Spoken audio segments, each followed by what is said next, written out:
come back, Allah raises him in to play the same role that Nabi Yahya alayhi salam played. And that is the rationale for Imam al-Mahdi. And when Nabi Isa alayhi salam descends in the masjid, in Damascus, not Tripoli, Imam al-Mahdi will be in the masjid. They'll be ready preparing for salat. And before the salat could commence, he comes down. And Imam al-Mahdi will look at him and say, this is the Messiah. Positive identification, repeating itself, the divine methodology. Before that happens, Imam al-Mahdi has to proclaim himself to be the Mahdi in Mecca.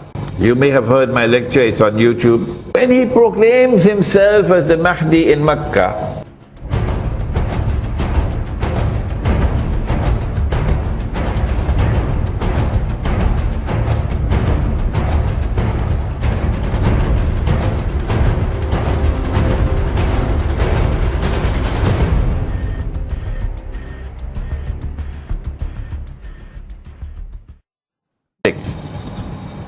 that we are looking at this subject from the perspective of the Quran and of the ahadith of the Prophet sallallahu ta'ala alayhi wa sallam, and in particular in the light of what you call ilmu akhiruz zaman. We said that strange things are happening in the world, and in Surah An-Nahl of the Quran, Allah subhanahu wa ta'ala speaks, and this is what He says: and we have sent down the book, the Quran, sent it down on thee, O Muhammad sallallahu ta'ala alayhi wa sallam, might explain all things. There has never been a stranger world than the dunya in which we are now living.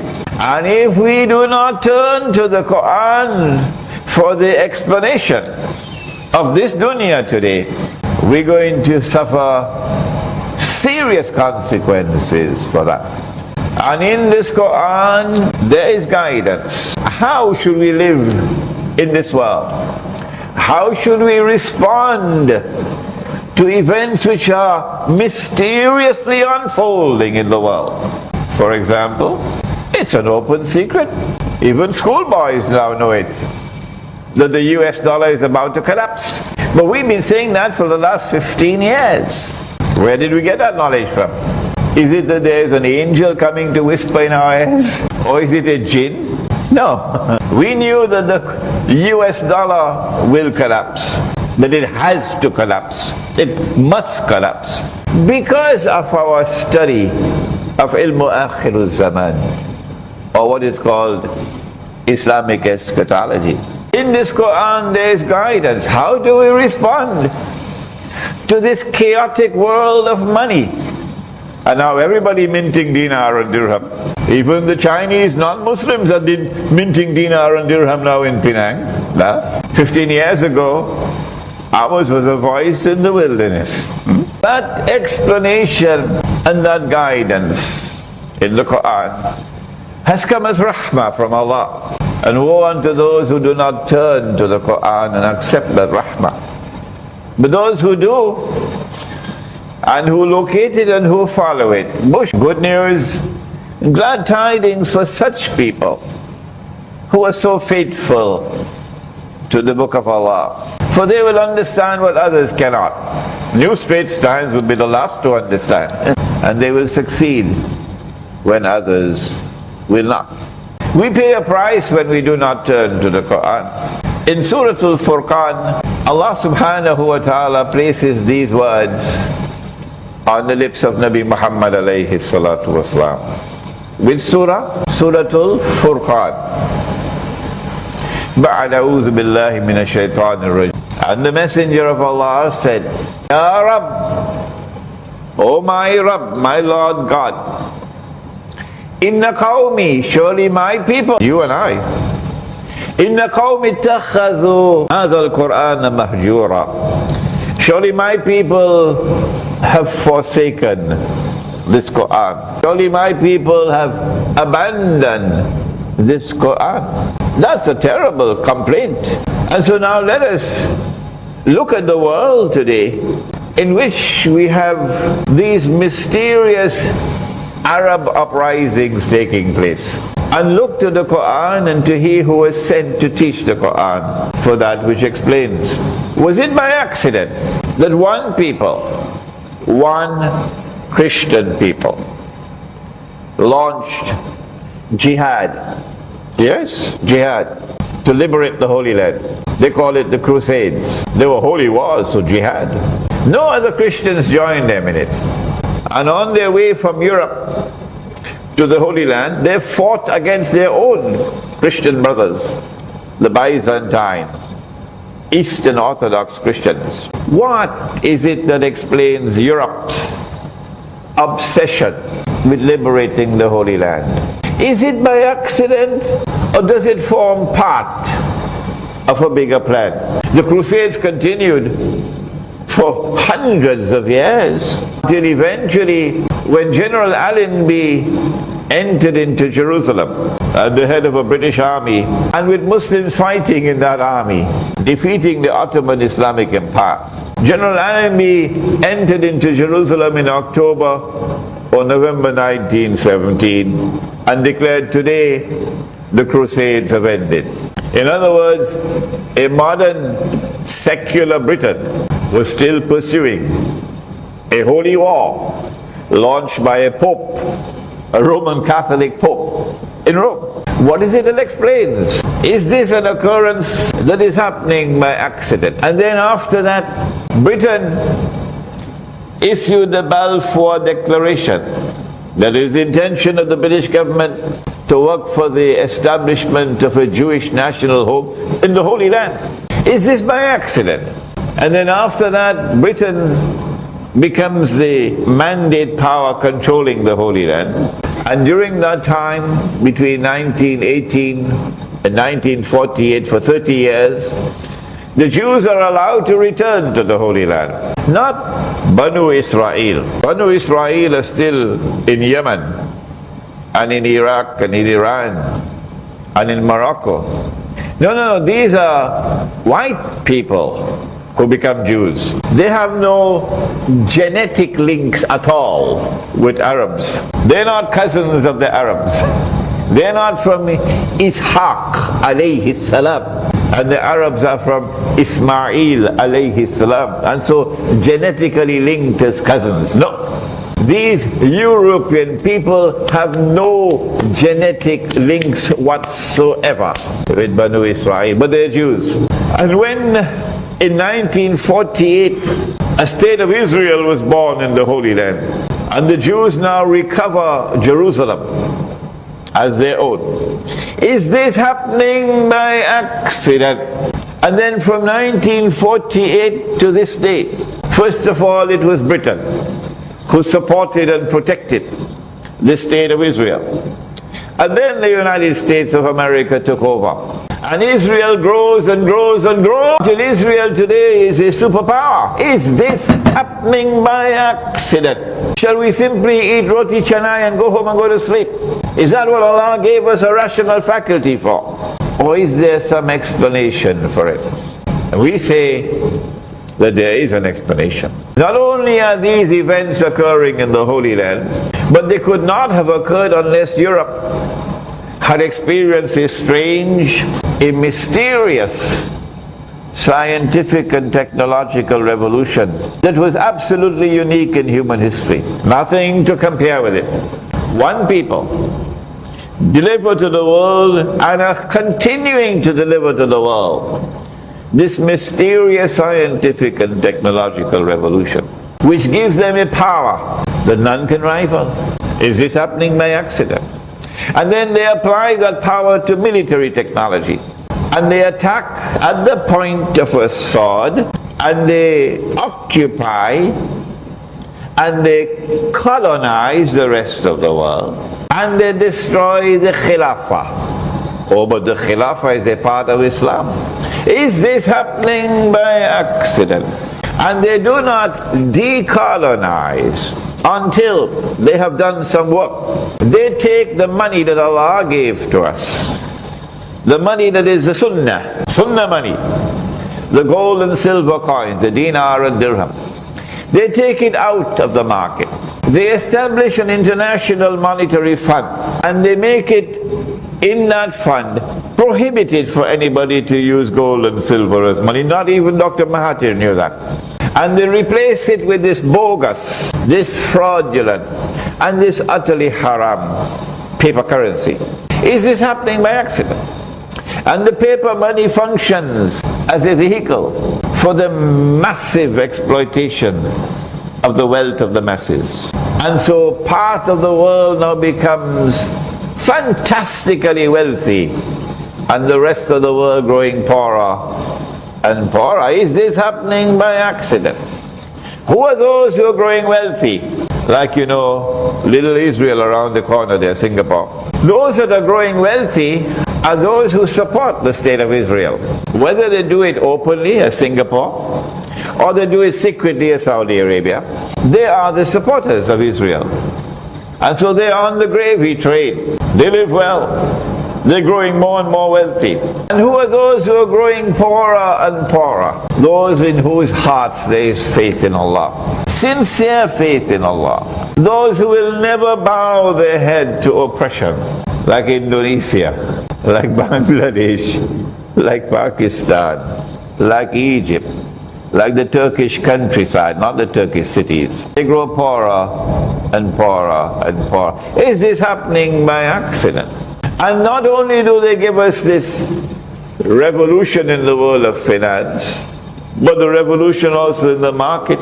We never had Riba. We used to have a few money lenders lending money on interest, and people despised them.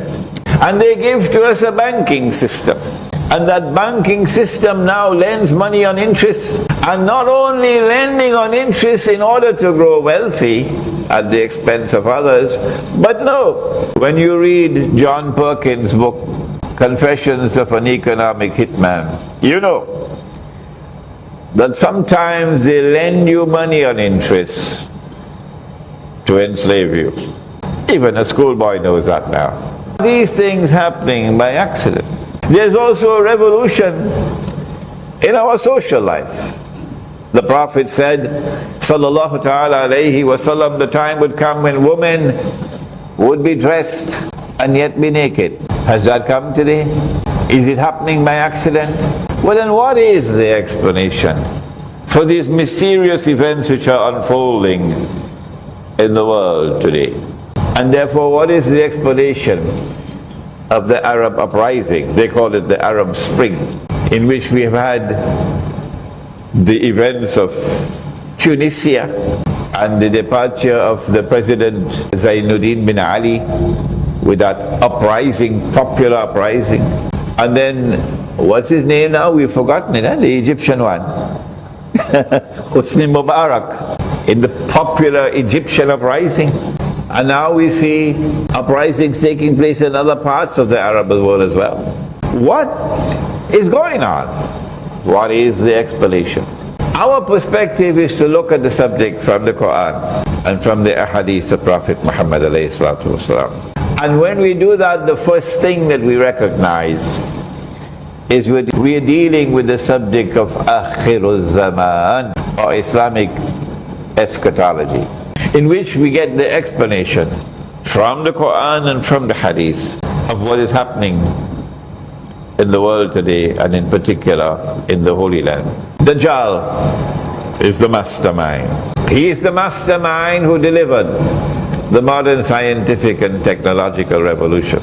He is the mastermind who engineered the liberation from the perspective of the Jews of the Holy Land, the restoration of a state of Israel in the Holy Land, the return of the Jews to Jerusalem to reclaim it as their own, and the growth of that Israel to the state in which it is today, poised to replace the United States of America as the third and last ruling state of Dajjal's three ruling states. Where did Imran Hosein get this knowledge from?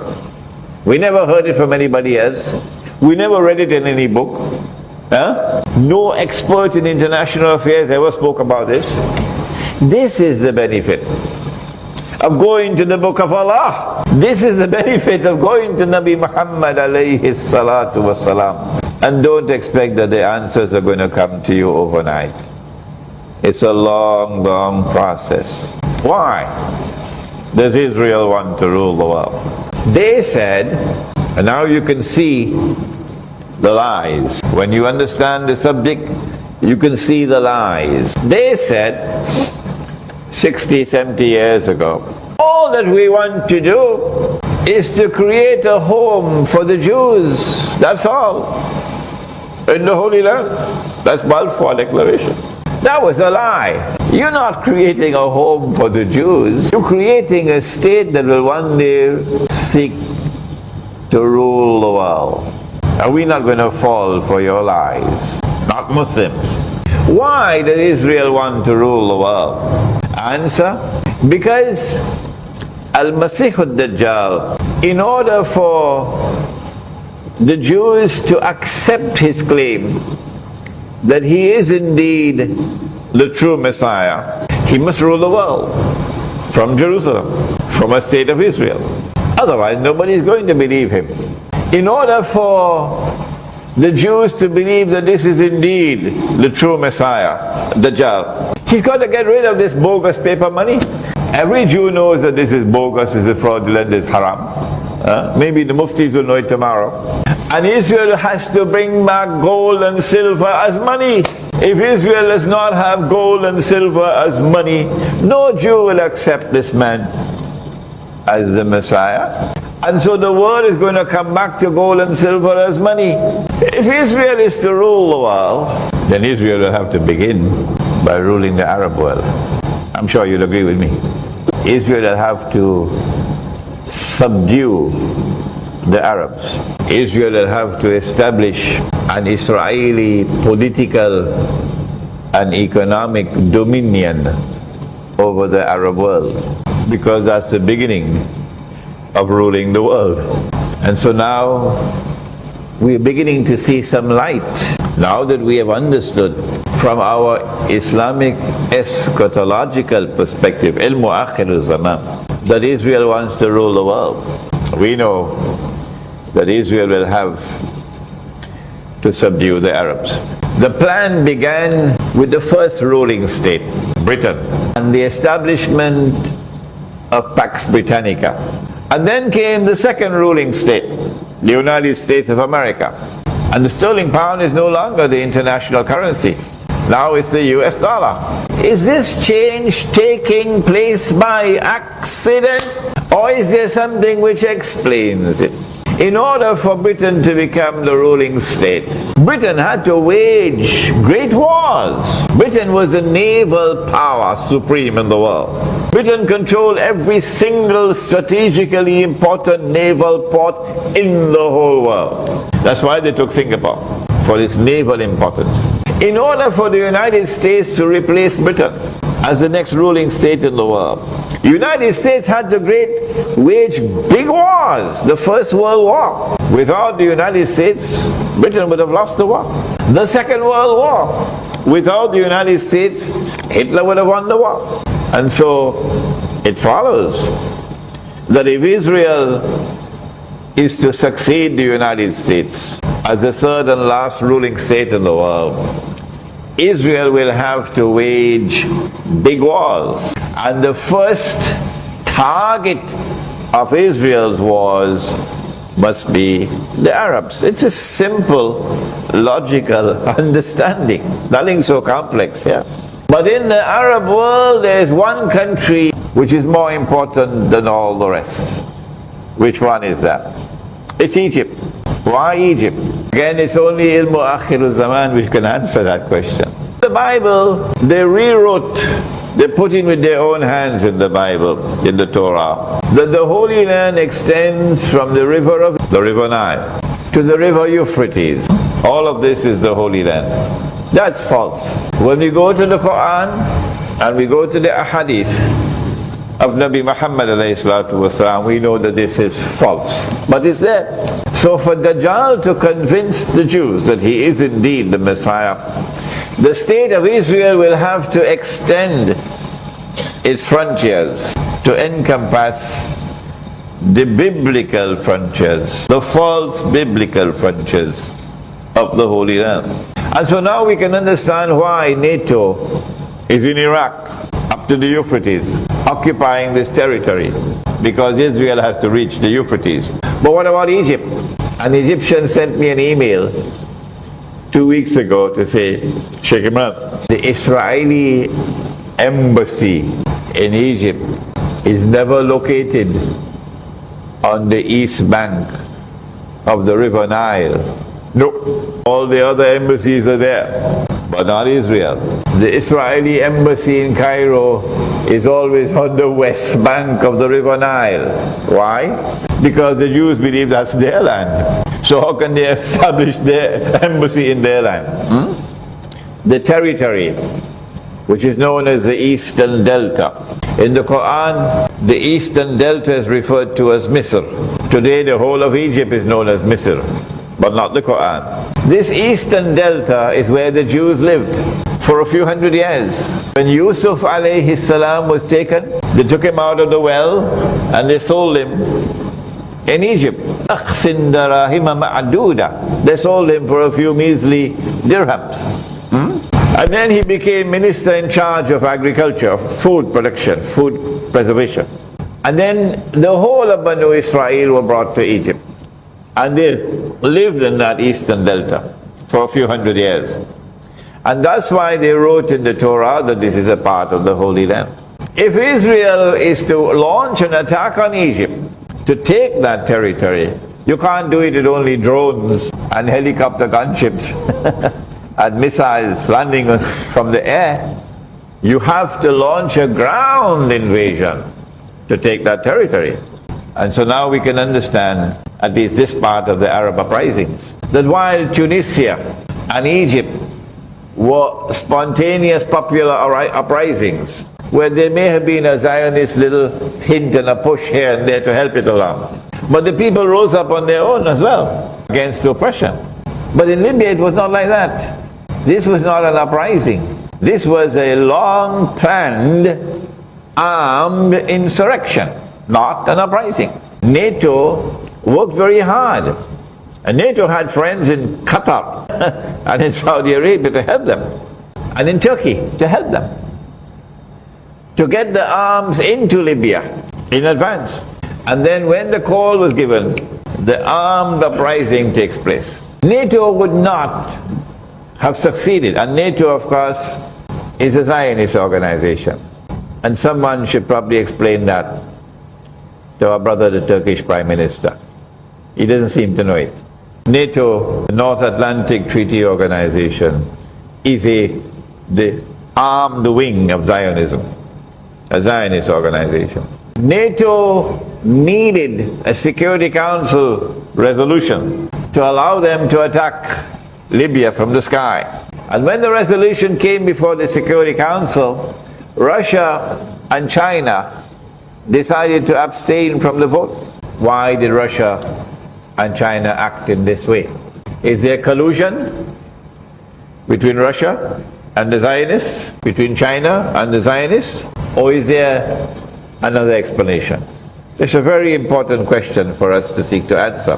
On my website, there's an essay in which I have attempted to answer that question. Lessons from the Zionist attack on Libya. That's the title of the essay.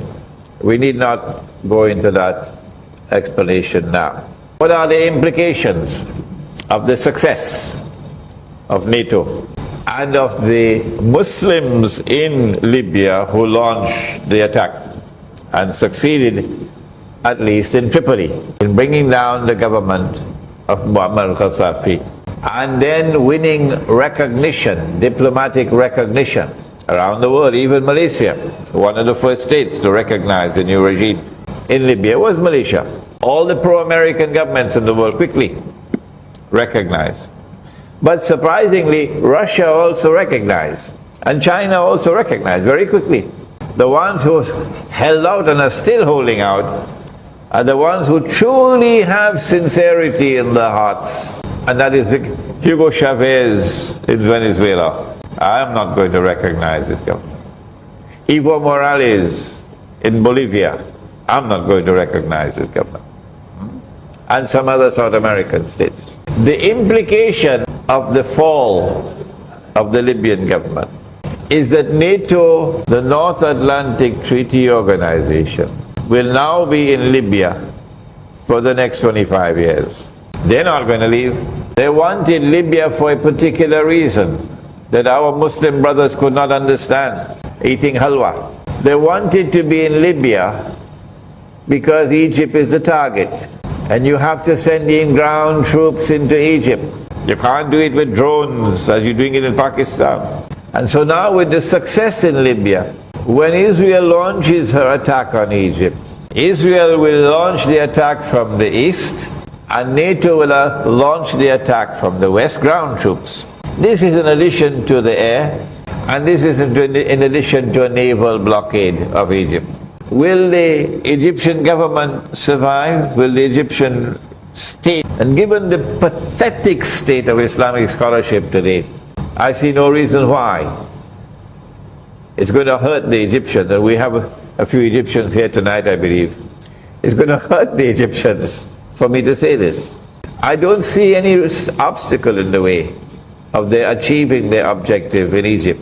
But they're not going to stop with simply seizing the eastern delta. They're going to break up Egypt into small bits and pieces so that the small bits and pieces can never pose a threat to Israel. Let us now leave Libya and come to Syria. We don't have time for Yemen. We don't have time for Bahrain. We don't have time for Saudi Arabia. Syria. Syria is so complex a case. You cannot say that it is an uprising because the Zionists are actually recruiting people, paying them, arming them to go and fight in Syria.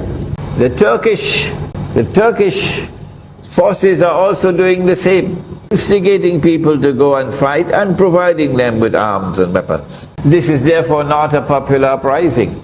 This is like Libya, an insurrection. But Syria also has a very large Sunni Muslim community, and we can now recognize that it was not by accident that the Sunni Muslims of Syria, in consequence of French strategy, were kept oppressed and suppressed by a sectarian Shia movement, the Alawi, for how many years now? Brutally suppressed and oppressed. And so when the time comes and they can smell the breath of freedom, there will be certainly an element of popular uprising as well in Syria. A quest for freedom from oppression and sectarian domination by the Alawi. The Alawi are a branch of the Shia, and Iran has not acted wisely on the subject of Syria. The Syrian Muslims are now openly accusing Iran of arming and supporting the regime in Syria to succeed in its oppression and suppression of the present uprising. As a consequence, we can easily anticipate that if these uprisings in Syria were to succeed, and the majority Sunni Muslims were to replace the present regime, that is Alawi, there are going to be significant negative repercussions for Iran. The Zionists are not unaware of that. Their objective is to isolate Iran, and they want to take away a very important strategic partner of Iran, namely Syria. It would have been more sensible of Iran to publicly advise the sectarian Shia Syrian regime that you need to share power with the Sunni Muslims who are our brothers in faith and who have been long suppressed and oppressed. And it would have been very wise, it would have been excellent diplomacy on the part of Iran to intervene and to support the cause of justice in Syria. And in so doing, the Syrian Sunni Muslims would not have fallen as they are falling, unfortunately, into the same NATO trap. There are implications in Syria. I don't know whether the insurrection will succeed. Russia and China have just vetoed. It didn't come to the Security Council. It was vetoed before it came to the Council. A similar resolution as they had on Libya. So with the Russian and China, the vote was 9 against 2. With the Russian and Chinese veto, it means that there is no possibility for NATO to intervene militarily. And therefore there is a likelihood, I don't know, the likelihood that the regime would survive in Syria. But from our eschatological perspective, we don't look at the subject merely in the short-term perspective. We will focus, and I hope my students in different parts of the world will concentrate on this. We will focus on Damascus in this context, that the sign of all signs of Akhirul Zaman is the return of Nabi Isa alayhi salam. The Pope doesn't know it, but we know it because of the hadith in Sahih Muslim, that when Nabi Isa alayhi salam returns, he's going to return. And so events that are unfolding in Damascus are of supreme importance for us. Prior to the return of Nabi Isa alayhi salam, Imam al-Mahdi must emerge. And when Nabi Isa alayhi salam returns, Imam al-Mahdi will be in Damascus, in the masjid.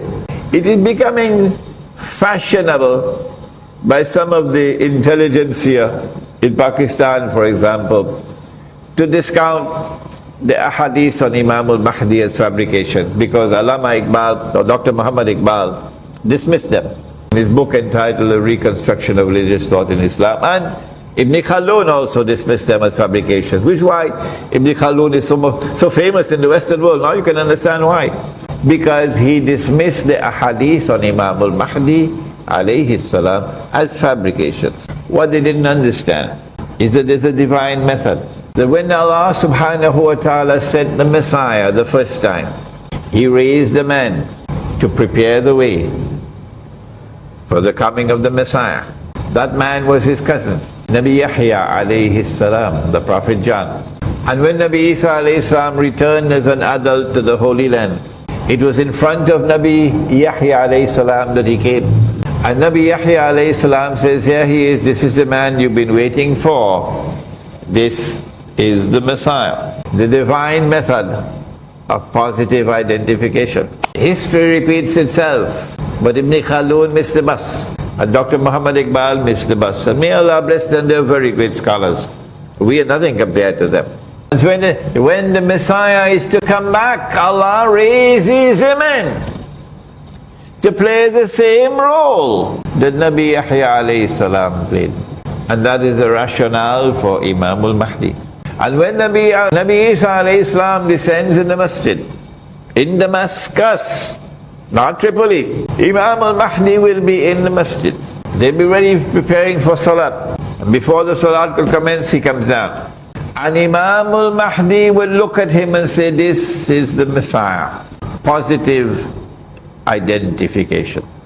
Repeating itself, the divine methodology.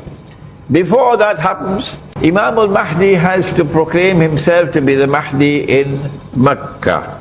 You may have heard my lecture, it's on YouTube. When he proclaims himself as the Mahdi in Mecca, he's going to be attacked by an army from Sham, which means that the believers are not going to be in control of Damascus from now until that day. Are you following me? Going to be attacked by an army from Sham. Damascus today is not only ruled by a sectarian Shia movement that is oppressing the majority Sunni Muslims, brutal suppression.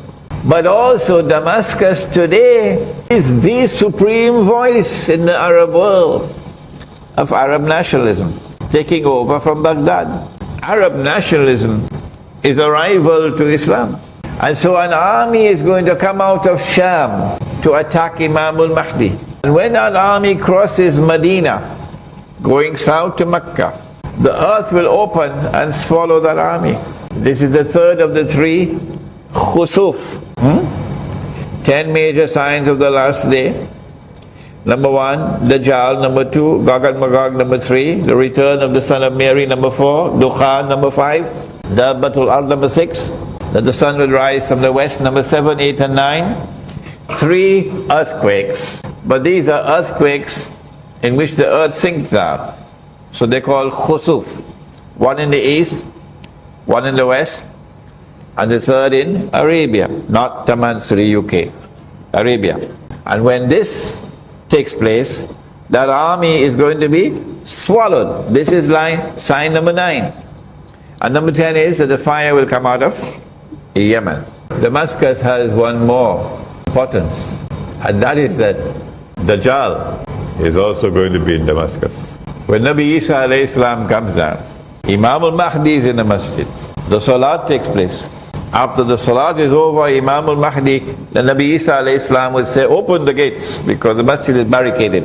And Dajjal will be outside.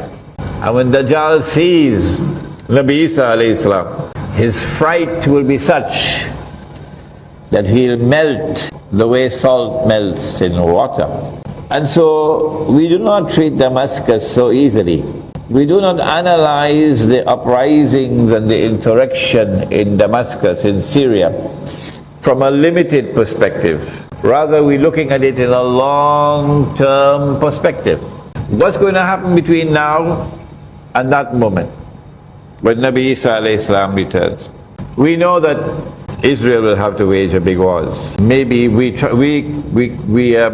postpone our international Islamic retreat because we're expecting those wars to commence soon, maybe within the next 1 year. I leave you with these thoughts. What we've done tonight is to touch the subject of Syria from our long-term perspective. Iran is going to suffer serious consequences if there's regime change in Syria. Iran will be isolated. The attack on Iran is pre-planned. I don't think it's because they want to simply destroy the nuclear plants in Iran. I think they have a more important perspective, that they want regime change in Iran. They want a virulently Shia regime in Iran that will become more amenable to building a relationship with Israel. The attack on Pakistan is coming.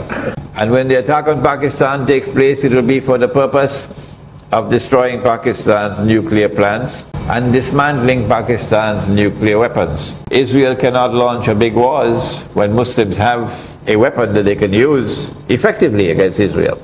It follows, therefore, that perhaps the first attack will be Pakistan. What we have done tonight, and time is now up, is to look at this perspective look at this subject from the perspective of Islamic eschatology. And when you do that, you'll see a pattern emerging. A pattern which is showing you Israel inching, moving forward little by little towards her eventual objective of launching her big wars. And then blaming Islam. Islam is now rising up, the Arab uprisings. Islam is emerging in Egypt because the election's coming. And the Islam that is rising up in the world today poses a threat to Israel. And we have to do something to save Israel and to save the world from Islam.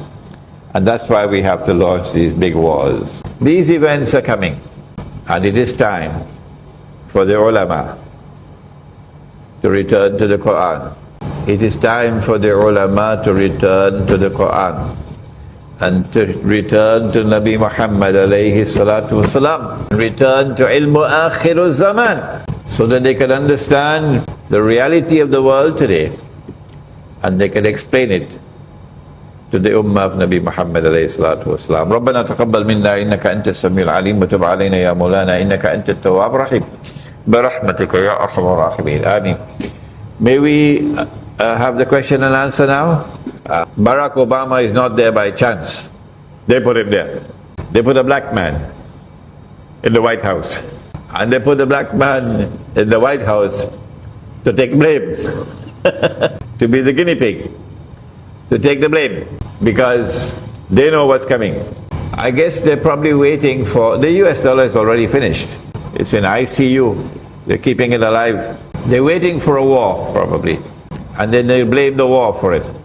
And the US dollar will then collapse, Wall Street will witness its collapse, and they will demonetize the US dollar, meaning it's no longer recognized as legal tender. And because so many countries hold stacks of US dollars, you can't buy oil in the world without US dollars. That's unfair, really. So all those US dollars that you're holding will suddenly collapse. China is going to lose most of all. Saudi Arabia is going to be losing a lot. And then they will replace the US dollar with another currency which would have a fraction of the cost. So on every $1 that you had, you're probably going to get 5 cents. White America is going to suffer massively. Black America is not rich. And when white America suffers this massive blow, the United States has a very curious law. In the United States, you're allowed to buy guns. Oh yeah? You can buy as many guns as you want. It's the law. So white America has lots of guns. So when the US dollar collapses, you're going to have fireworks in the United States. Fireworks, riots, killing, and they're preparing for it. But I don't know about